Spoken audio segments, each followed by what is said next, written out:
Friends, today's current affairs में आपका स्वागत है। तो चलिए स्टार्ट करते हैं। कृषि सचिव का पद संभालेंगे मनोज आहूजा। 8 फरवरी 2022 को कैबिनेट की नियुक्ति समिति के नए निर्णय के अनुसार मनोज आहूजा कृषि सचिव के रूप में कार्यभार संभालेंगे। वह वर्तमान में केंद्रीय माध्यमिक शिक्षा बोर्ड के अध्यक्ष के रूप में कार्यरत हैं। एसीसी ने वित्तीय सेवा विभाग के नए सचिव के रूप में आरईसी के अध्यक्ष संजय मल्होत्रा की नियुक्ति को भी मंजूरी दी है। आगे चलते हैं।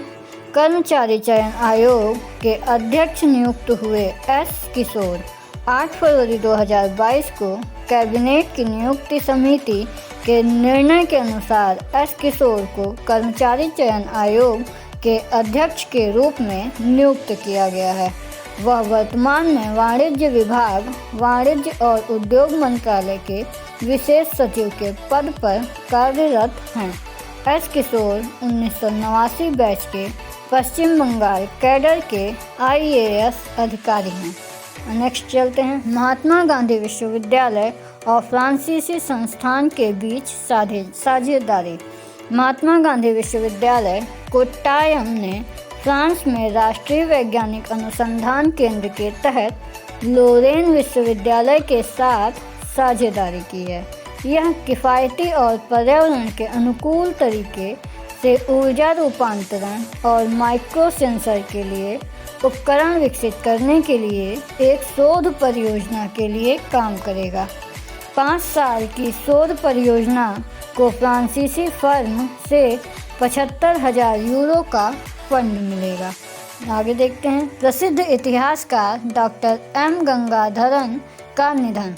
इतिहासकार, लेखक और सांस्कृतिक कार्यकर्ता 89 वर्षीय एम गंगाधरन का 8 फरवरी 2022 को जिले के परप्प नगडी में निधन हो गया। उन्होंने केंद्र साहित्य अकादमी और केरल साहित्य अकादमी पुरस्कार जीते।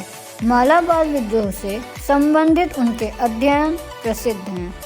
उनकी कुछ प्रसिद्ध पुस्तकें वसंत तिथेन मुरीरू, जाति व्यवस्था, मप्पीला पदनंगल, द मालाबार रिबेलियन, स्त्री अवस्था, केरला थिल आदि हैं। फिर यूएसएआईडी स्वास्थ्य सेवा में सहयोग करेगा नीति आयोग।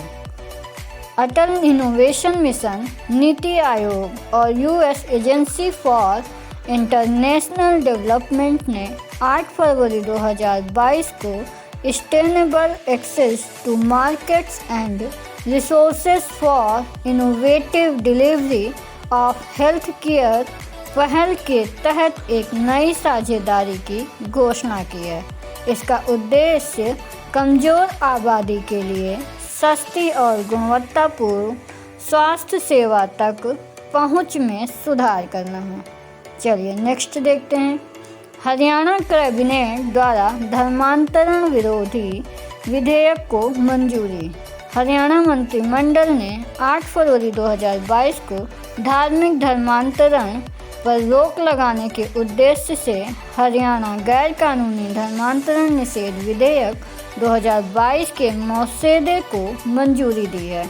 यह उन धर्मांतरणों को प्रतिबंधित करता है जो गलत बयानी, बल, अनुचित प्रभाव, जबरदस्ती, प्रलोभन या किसी कपटपूर्ण तरीके से शादी के लिए प्रभावित करते हैं।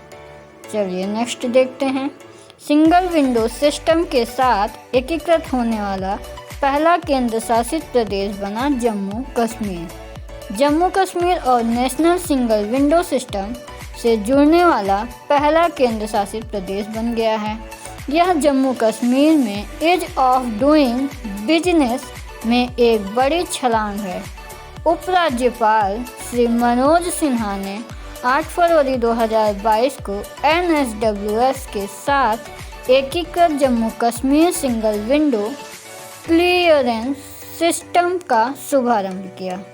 एनएसडब्ल्यूएस इंडियन इंडस्ट्रियल लैंड बैंक से जुड़ा हुआ है। जो जम्मू कश्मीर के 45 औद्योगिक पार्कों की मेजबानी करता है। चलिए आगे देखते हैं। संग्रहालय में अपनी तरह का पहला वैश्विक शिखर सम्मेलन आयोजित करेगा सांस्कृतिक मंत्रालय। सांस्कृतिक मंत्रालय भारत सरकार 15 से 16 फरवरी 2022 को भारत में संग्रहालयों की पुनर्कल्पना पर अपनी तरह का पहला 2 दिवसीय वैश्विक शिखर सम्मेलन आयोजित करेगा।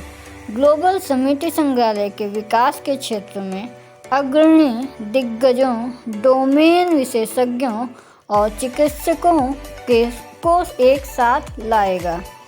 25 से अधिक संग्रहालय विज्ञानी और संग्रहालय पेशेवर संग्रहालयों के लिए नई प्राथमिकताओं और कार्य प्रणालियों में संलग्न होंगे। चलिए आगे देखते हैं। SARS-CoV-2 का पता लगाने के लिए भारतीय वैज्ञानिकों ने विकसित किया नया तकनीकी मंच। चलिए Jawaharlal Nehru centre for advance scientific research Bharat के वैज्ञानिकों की एक टीम ने SARS-CoV-2 वायरस का पता लगाने के लिए एक नया तकनीकी मंच विकसित किया है। इस तकनीकी मंच का उपयोग अन्य influenza, HCV, Zika, Ebola, bacteria और अन्य उत्परिवर्तित विकसित रोगजनकों का पता लगाने के लिए भी किया जा सकता है। यह कार्य हाल ही में ACS सेंसर्स पत्रिका में प्रकाशित हुआ है। चलिए नेक्स्ट देखते हैं। ग्लेनमार्क फार्म ने भारत में लॉन्च किया फेब्रिस्प्रे। ग्लेनमार्क फार्मास्यूटिकल्स और कनाडा स्थित SA नोटाइज रिसर्च एंड डेवलपमेंट कॉरपोरेशन ने 9 फरवरी 2022 को अपने नाइट्रिक ऑक्साइड नेजल स्प्रे को लॉन्च करने की घोषणा की है। स्प्रे को भारत में फेब्रिस्प्रे ब्रांड नाम के तहत कोविड-19 के वयस्क रोगियों जिनमें बीमारी के बढ़ने का उच्च जोखिम है के इलाज के लिए लॉन्च किया जाएगा। फेब्रिस्प्रे को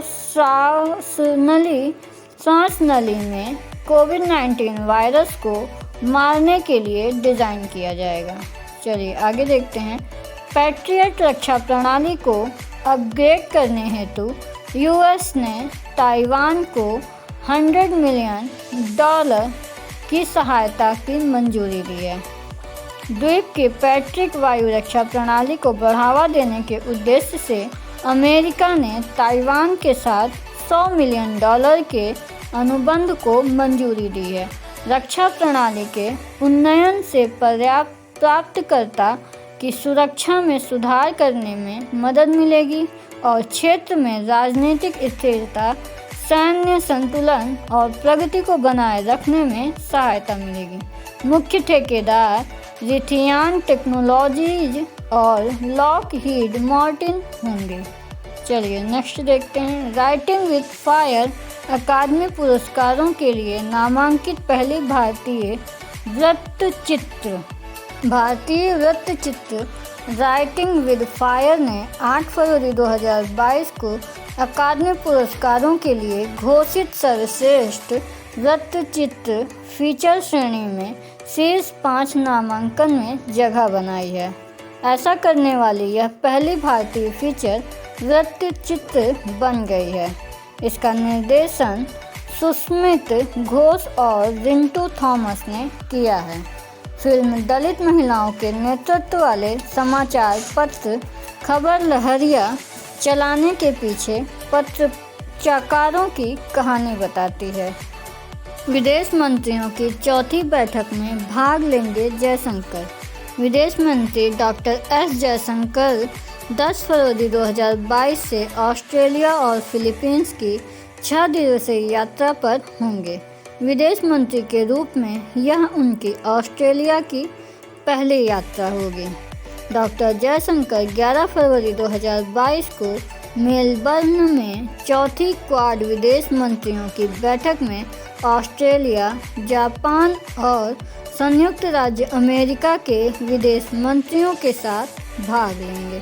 चलिए आगे देखते हैं। आदित्य ठाकरे द्वारा दादर में एक नए व्यूइंग डेक का उद्घाटन। आदित्य ठाकरे ने दादर में एक नए व्यूइंग डेक का उद्घाटन किया, जो आगंतुकों को तट से भव्य अरब सागर का एक निर्बाध दृश्य प्रदान करेगा। सामरिक रूप से स्थिति व्यूइंग डेक से प्रतिष्ठित बांद्रा वर्ली सी लिंक दिखाई देता है। श्री ठाकरे ने कहा कि इस सुविधा का नाम डॉक्टर BR अम्बेडकर की पत्नी रामाबाई अम्बेडकर के नाम पर रखने का प्रस्ताव किया गया है। फिर आगे चलते हैं। डिजिटलीकरण को बढ़ावा देने के लिए DBS इंडिया और स्टेलैब्स के बीच साझेदारी। DBS बैंक इंडिया ने भारत भर में छोटी डेयरियों के बीच डिजिटलीकरण को बढ़ावा देने के लिए अपने बैंकिंग साझेदारी के रूप में स्टेलैब्स के साथ साझेदारी की है। यह पहला बेहतर व्यवसाय और जिम्मेदार वित्तपोषण के माध्यम से जीवन और आजीविका का समर्थन करने के लिए DBS की प्रतिबद्धता के अनुरूप है। इस साझेदारी से वर्तमान में 20,000 किसानों को परोक्ष रूप से लाभ होने की उम्मीद है। DBS का एक प्रमुख वित्तीय सेवा समूह है। चलिए आगे चलते हैं। निर्वासित तिब्बती सरकार द्वारा धर्मशाला में नए तिब्बत संग्रहालय का उद्घाटन। निर्वासित तिब्बत सरकार के राष्ट्रपति पेनपा त्शेरिंग ने 9 फरवरी 2022 को हिमाचल प्रदेश के धर्मशाला में एक नए तिब्बत संग्रहालय का उद्घाटन किया। संग्रहालय तिब्बती संघर्ष के राजनीतिक पक्ष पर केंद्रित होगा। संग्रहालय का उद्घाटन सूचना और अंतर्राष्ट्रीय संबंध विभाग, केंद्रीय तिब्बती प्रशासन के तहत किया गया है। आगे चलते हैं। बच्चों के पुनर्वास के लिए सरकार ने लागू किया मिशन वात्सल्य। महिला एवं बाल विकास मंत्रालय केंद्र प्रायोजित बाल संरक्षण सेवाएं योजना मिशन वात्सल्य लागू कर रहा है। यह अनाथ और निराश्रित बच्चों सहित कठिन परिस्थितियों में बच्चों के पुनर्वास के लिए है। संस्थागत देखभाल, गैर संस्थागत देखभाल आदि जैसी सेवाएं प्रदान करने के लिए राज्य सरकारों, संघ राज्य क्षेत्रों की सरकारों को वित्तीय सहायता प्रदान की जाती है। चलिए नेक्स्ट देखते हैं। कपड़ा मंत्रालय द्वारा कपड़ा उद्योग को सहायता। वस्त्र मंत्रालय MSME और छोटी कपड़ा निर्माण इकाइयों सहित कपड़ा उद्योग को सब्सिडी सहायता प्रदान करता है। सब्सिडी संशोधित प्रौद्योगिकी उन्नयन कोष योजना ATUFS और पावर टेक्स इंडिया जैसी योजनाओं के माध्यम से प्रदान की जाएगी। मंत्रालय ने परिधान और तकनीकी वस्त्र खंड के लिए 15% की दर से प्रौद्योगिकी उन्नयन के लिए पूंजी निवेश सब्सिडी प्रदान की है। चलिए आगे देखते हैं। 5 ऑनलाइन पाठ्यक्रम शुरू करने के लिए SBI और NSE एकेडमी के बीच साझेदारी। SBI ने 9 फरवरी 2022 को अपनी सामरिक प्रशिक्षण इकाई के माध्यम से NSE एकेडमी के साथ साझेदारी की है, जो वित्तीय साक्षरता को एक आवश्यक जीवन कौशल के रूप में बढ़ावा देगी। शिक्षार्थी NSE नॉलेज हब प्लेटफॉर्म पर SBI के 5 उद्घाटन MOOC massive open online course के लिए नामांकन शुरू कर सकते हैं। इन पाठ्यक्रमों को प्राप्त अनुभव रखने वाले पेशेवर बैंकरों द्वारा डिज़ाइन और विकसित किया गया है। चलिए आगे देख लेते हैं। हाल ही में प्रसिद्ध सीरियल महाभारत में भीम का किरदार निभाने वाले अभिनेता का निधन हुआ। उनका नाम क्या था? उनका नाम था प्रवीण कुमार सोबती। हाल ही में गौतम अडानी एशिया के सबसे अमीर व्यक्ति बन गए हैं। उन्होंने किसे पीछे छोड़ा है? तो उन्होंने पीछे छोड़ा है मुकेश अंबानी को। किस मंत्रालय के द्वारा मानव तस्करी को रोकने के लिए ऑपरेशन आहट शुरू किया गया है? तो ये शुरू किया गया है रेलवे सुरक्षा बल। किस राज्य के 3 स्थानों के नाम को बदलने के लिए हाल ही में भारत सरकार ने मंजूरी दी है? तो ये मध्य प्रदेश राज्य के लिए। आगे चलते हैं। शांति श्री धूलीपुड़ी पंडित को हाल ही में किस विश्वविद्यालय का कुलपति नियुक्त किया गया है? तो ये किया गया है जवाहरलाल नेहरू विश्वविद्यालय। हाल ही में मध्य प्रदेश के होशंगाबाद का नाम क्या रखने की मंजूरी दी गई है? तो ये रखने की मंजूरी दी गई है नर्मदापुरम। चलिए आगे देखते हैं। दिनेश प्रसाद सकलानी को हाल ही में किसका निदेशक नियुक्त किया गया है? तो ये किया गया है NCERTE का। हाल ही में क्रिस्टोफर सार्तार्कजेटाकिस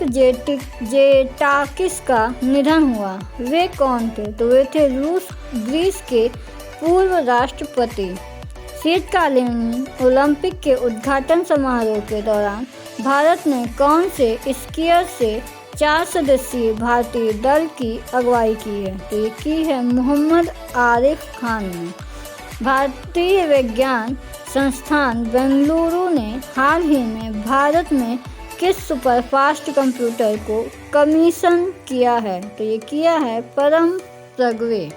चलिए आगे देख लेते हैं। हाल ही में कौन सा पहला केंद्र शासित प्रदेश राष्ट्रीय एकल खिड़की प्रणाली के साथ जुड़ चुका है? तो ये जुड़ चुका है जम्मू कश्मीर। IPL की नई फ्रेंचाइजी अहमदाबाद ने अपनी टीम का क्या नाम रखा है? तो ये रखा है गुजरात टाइटंस। नासा द्वारा विकसित सिस्टम जो कि 24 घंटे पूरे अंतरिक्ष को स्कैन करने में सक्षम रहा है, उसका क्या नाम है? तो उसका नाम है एटलस क्षुद्र ग्रह ट्रैकिंग सिस्टम। हाल ही में किस पार्क को भारत की पहली OCM साइट घोषित किया गया है? तो ये किया गया है अरावली जैव विविधता पार्क को। आगे देख लेते हैं। हाल ही में विश्व का सबसे बड़ा इग्लू कैफ़े किस केंद्र शासित प्रदेश में खोला गया है? तो ये खोला गया है जम्मू कश्मीर में। मेडीबडी जो कि भारत की सबसे बड़ी डिजिटल हेल्थ केयर प्लेटफॉर्म है, ने किस अभिनेता को अपना ब्रांड एम्बेसडर नियुक्त किया है? तो ये किया है अमिताभ बच्चन को। हाल ही में किन 2 देशों ने CPEC के दूसरे चरण को शुरू करने के लिए समझौता किया है? तो ये समझौता किया है चीन और पाकिस्तान ने। हाल ही में रेलवे सुरक्षा बल द्वारा मानव तस्करी रोकने के लिए किस ऑपरेशन को शुरू किया गया है? तो इस ऑपरेशन का नाम है आहट। दोस्तों अगर आपको वीडियो पसंद आए तो लाइक कीजिए, चैनल को सब्सक्राइब करना मत भूलिए।